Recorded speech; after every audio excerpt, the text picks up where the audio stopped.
What's up, Foundation? What's up, Foundation? What's up, Foundation? Man, it's me, your big partner, Tony.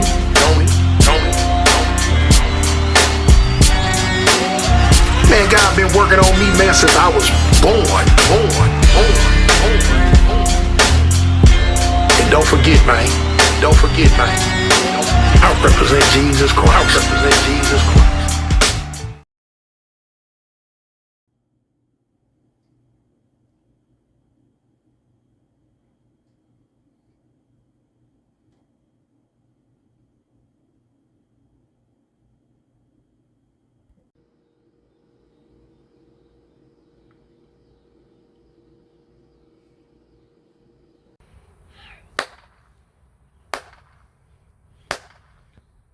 What's up, Foundation? What's up, YouTube? Man, it's me, your big partner, Tony, back again. Hit that like, hit that subscribe, hit that comment for me, man.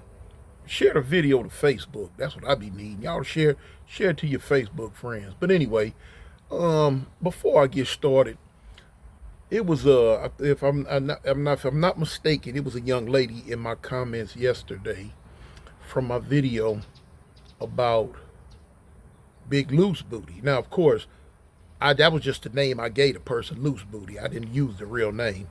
But anyway, in the comments, I think the young lady had mentioned something about she thought I wasn't going to make this type of content anymore because of my my transition to give my life to God. And I had to read it twice. And so I was going to comment to you, whoever you were, on your comment, but I would have to write too much. So I can just straight up tell you, because I'm quite sure you're going to look at this video to tell you that, yeah, my mission is to deter youngsters from going down the same path that I went down and going to the same places that I spent almost 40 years of my life in, you know. But now but the reality of it is, I could talk to them blue in the face. Some people I'm gonna reach, some and some I won't. And I could probably say some I will, most I won't. Some of these youngsters will still end up going to prison. So therefore, if they're going to go, it's still my duty to let them know what they're going to face once they get up in there. You know what I'm saying? And so that, therefore, yeah, you gonna still see me do this type of content, because like I say, everything I say is not gonna stop them from going, because they still been going. So if they're going to go, I'm gonna let them know what they gonna face when they in there or while they in there. So yeah, you're gonna see all type of content from me. Now that we got past that, like I said before, y'all seem to get a kick out of when I talk about anything that have to do with the Rainbow Mafia, the hoo-hoos. Y'all get a kick at it. So like I said yesterday, y'all want to hear it, here it is again. Anyway, just because you in prison and you part of a gang, it don't mean, and this, what I'm finna tell you now, varies from state to state. What I'm finna tell you about now is something, like I say, you probably wouldn't see in a California prison. You know what I'm saying? I know when I was in the California system, I know for a fact you would not see this. But like I say, Alabama prison system is probably one of the most gayest prison system that you will ever go to. You know what I'm saying? I'm, you know, I could be wrong, but you know, hey, hold on. Okay, anyway, yeah, I had to switch locations, man. I was in the backyard doing this video, y'all. And no sooner as I go to doing the video, my little Mexican neighbors right next door, they went to playing that music. Knowing I can't have that music because it'll, you know what I'm saying, demonetized video. But anyway, so I had to come on inside. But anyway, like I was saying, when you're in prison because you're part of a gang, don't always have in your mind that it's 100% that you're going to be getting support, help from them. You know what I'm saying? Now, in a perfect world, yeah. And I would think it would always be that way. But while I was doing time in Alabama prison, I learned that that's not so. That's not so, not so, not so. Especially when you get involved with domestic violence.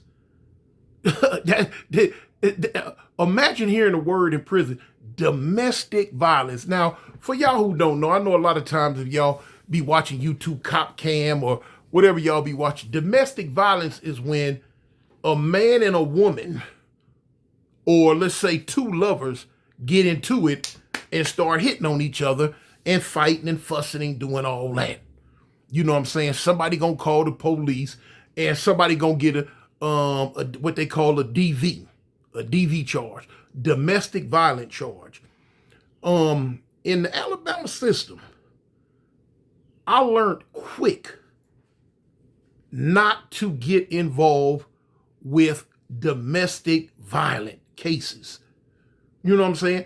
And then I had to learn whether it was a Crip involved or not. It's just like when on the streets, your sister boyfriend had jumped on her, and now she crying to you about it. Hey, hit me. Now here you come, you want to fight him. Next thing you know, she done turned on you for him when she was just crying, talking about he hit me. You know, so you learn to stay up out of that. You learn to stay. The same thing in prison with them domestic violence stuff. I had to learn the hard way to stay up out of it. So that's where the story is going to entail. I'm gonna tell you about now. I'm gonna tell you something that happened.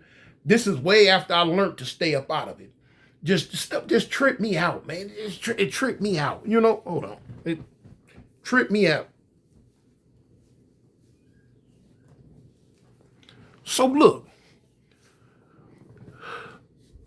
we sitting in the poker game one day, where I tell you all the time, I spend a lot of my time in the poker. So now we in there. I'm sitting in the middle. So dude sitting to the left of me. In fact, the dude sitting to the left of me, he in the poker game with what they call they prison hair. They wig, a prison wig. Because he was a gay dude. To the left of me, he's sitting in there with a full-fledged homemade prison purse on his arm, with a skirt on that he made out with them laundry bag or them little sheets they done cut up and sewed up, with their prison hair, they prison wig. Now that is, they done took they done cut a piece of sheet in a big square where you know what I'm saying, how they fit, and they done put it around their head, and they done twisted it and folded it and twisted it and twirled it up to where it's like a bun on the back of their head now. That's their prison hair. I can't make this up, y'all. I know some of y'all like, what? What? Yeah. Oh, man, y'all ain't heard nothing. This the stuff y'all want to hear? Man, I can take you down through there. I can take you down the rabbit hole. Y'all have not, out of all this stuff I told you, I still ain't scratched the surface on how deep that thing was in the Alabama system, man. Whew. Anyway, because they are dying, they'd get some ink pens, they'd get a 5-gallon bucket, fill it with water, blow the ink pen in it, whatever color ink pen, they done talk the police into bringing them pink, purple, blue, green, red, whatever they want, and you blow the ink into the water, then you sit the little piece of sheet or whatever material they got, they take that and they soak it in the bucket overnight, get it out, rinse it out, and now it's that color. Now they run around with a pink wig on, a red wig, a blue wig, a green wig, a gray, you know, whatever kind of wig they got. Then the cold part about it, now check this out. They color preference is based off of whatever gang they used to be before they crossed over to the dark side. Yeah, before they crossed over and became a girl, whatever they was, if they was a Crip, they loved still wearing blue. If they was a Blood, they still loved wearing red. If they were Disciple, they still loved wearing black. Because in Alabama, the Disciples, they sport a black rag. Some of them every now and then tell that, yeah, the blue rag is theirs too, though. But in Alabama, they love that black rag. Okay. So now, and this is their way, even though they done crossed over to the dark side, they still had them gang ties in their heart. You know what I'm saying? I'm gonna tell y'all some stuff happened anyway. So anyway, they go through that. And then you will see them over there, they it might be 2-3 of them with something blue on, and they arguing with one or two of them with some red on, talk about what it used to be about before they became this and that. And so to the point where you go, hey man, y'all need to kill that. Whatever y'all not that no more, man. So keep all that out your mouth. It's oh man. Woo. Alabama prison system, boy. But anyway, imagine me coming from Cali, being dropped off into that. Boy, you talking about a culture shock? A culture shock? Man, anyway. So look, this dude sitting to the left of me. I'm sitting in the middle on one of them 5-gallon buckets turned over with the pillow. You know what I'm saying? I'm sitting right there. Boom. Now to the right of me is the toilet. You know what I'm saying? The toilet is that seat right there. Then across, you got the rock. The bed areas. Boom. They sit right there. So now, if the door to the cell opens up, it's gonna open up directly in back of me and whoever's sitting to the left of me. Now, people coming and going all the time. I usually don't sit over there. I usually do not sit with my back to that door, especially when I was knee deep in my shenanigans. When I was knee deep, boy, robbing and doing all type of stuff. Ain't no telling who won't try to bust my head. So I would never sit over there. But anyway, I was sitting over there at this time. So door, coming, open and close it, open and close it, open and close it. Now the dude to the right of me that's sitting on the toilet, he a Crip. You know what I'm saying? I know him. So we in there gambling. We've been in there gambling good. You know what I'm saying? Pots flowing, money flowing. You know what I'm saying? As we say in there, we turning cards. You know what I'm saying? We turning cards.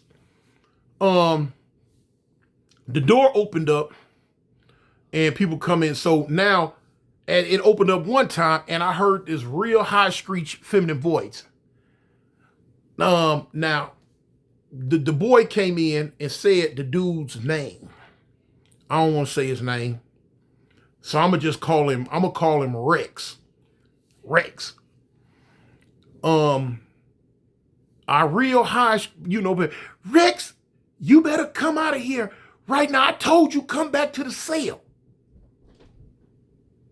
So now, the little Crip dude sitting next to me, he like, man, you see I'm gambling now. If people hate to be disturbed when they gambling.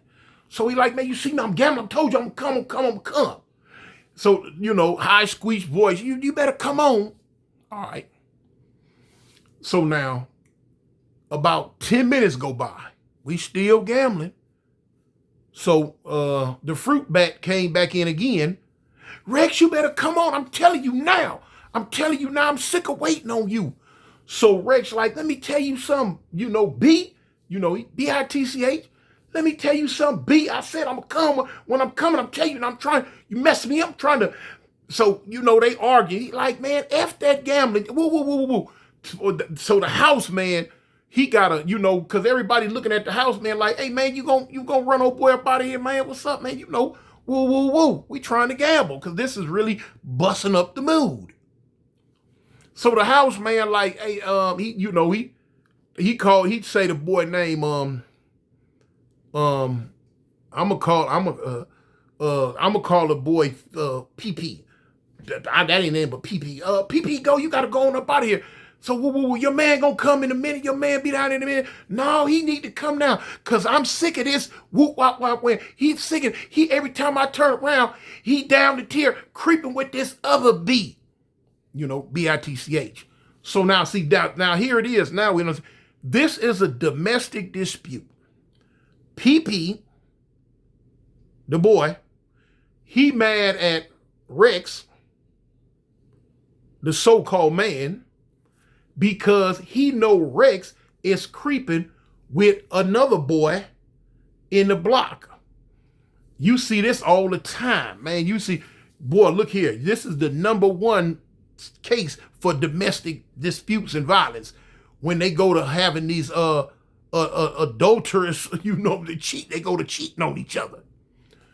So boom, boom, boom, boom, boom. So the boy PP leave out again, and before he leave, he tell Rex, "When I come back, you ain't gonna like it."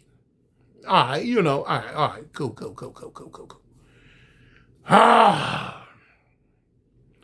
So look, man, about 15 minutes go by. When the door opened up, another little dude came in to find out when he, how long it's gonna be before he get a seat. He looking to see who money low, hoping, they be hoping you go ahead and lose and you ain't got no more money so they can go and get the next seat. All right. While the door was open with him, PP done eased in and leaned, not just leaned up, had the nerve to touch my shoulder because he was leaning over. Touched my shoulder and was leaning over. Now let me show you something. PP worked in the kitchen. Now you got these thick cardboard rolls that clear cellophane stuff come on, and it's like a roll of paper towels. The paper towel got that core, that brown core in the middle, the core in the middle. Okay, when you in the kitchen with this little cellophane sticky stuff, the core in the middle is thick and it's hard. It's about 2 feet, 2 feet long. It is hard though. PP done came in, like I say, I guess he brought one out the kitchen or whatever. When he came in, he touched my shoulder and leaned over me.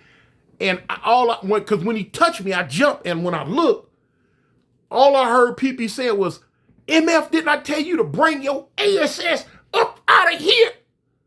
And he leaned over, man, and he busted the Crip dude across the top of the head.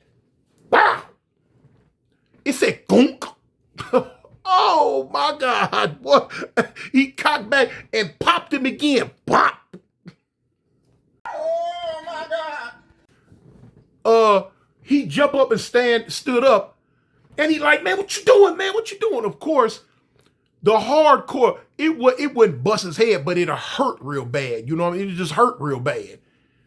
He jumped, man, he called, man, BITCA. Didn't I tell you? And so he coming from this way. He on my shoulder right here, stepping around the back of me. I'm like, I said, cuz, hold up. He stepped past me. They went to bumping. Boop, boop, boop, boop, boop, boop, boop, boop, boop. Now, like I told you, PP still a man, still know how to fight a little bit, I guess, They fall out on the tier. On the freeway, call that the freeway. They boom, boom, boom, boom. They getting into it. So PP swinging with that thick cardboard. You better get the F back. You better get the F back, man. Popping the little young Crip dude hands and hitting his arm. He blocking it, man. Everybody laughing like a big dog. Cause see that right there, that's funny. Once you see that type of stuff so much every day, it becomes funny. Now, the first thing somebody would say, like, "Well, dang, Toon, hold on. Why you didn't aid and assist your little Crip homeboy?" Man, no, no. When you in their system long enough, you know what to get involved with, and you gonna know what not to get involved with. That is a lover's quarrel. That is a domestic dispute. If I get in that, they would have both turned on me. That's how crazy the Alabama system is.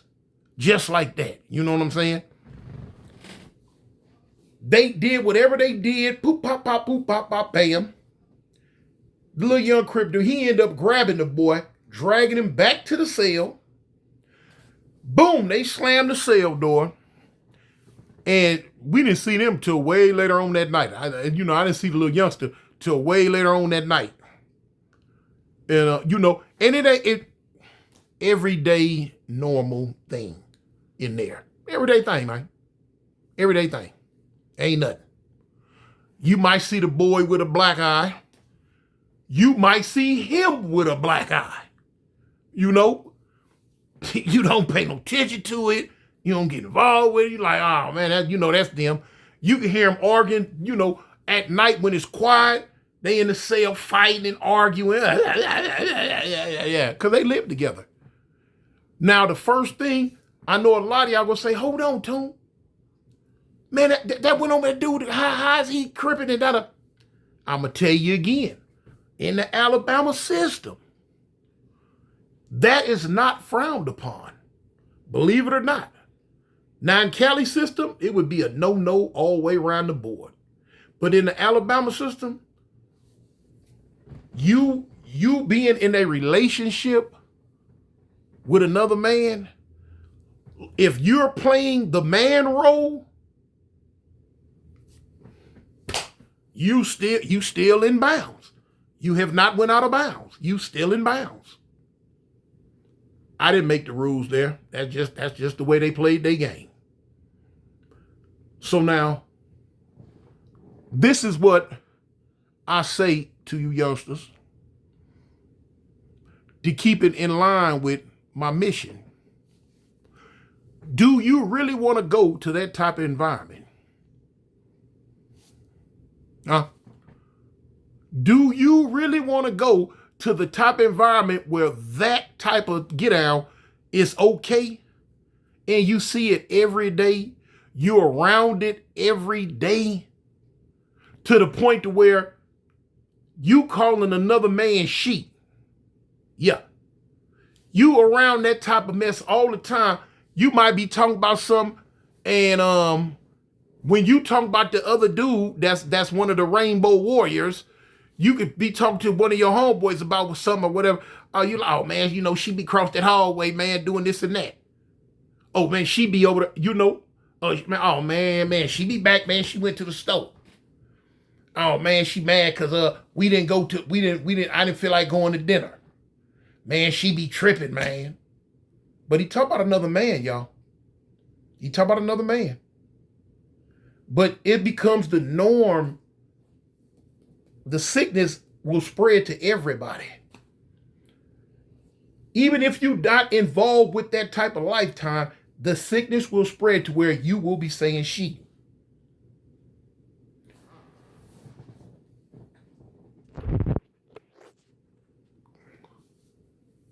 Is that the type of life you want to go live around for the next 20 years?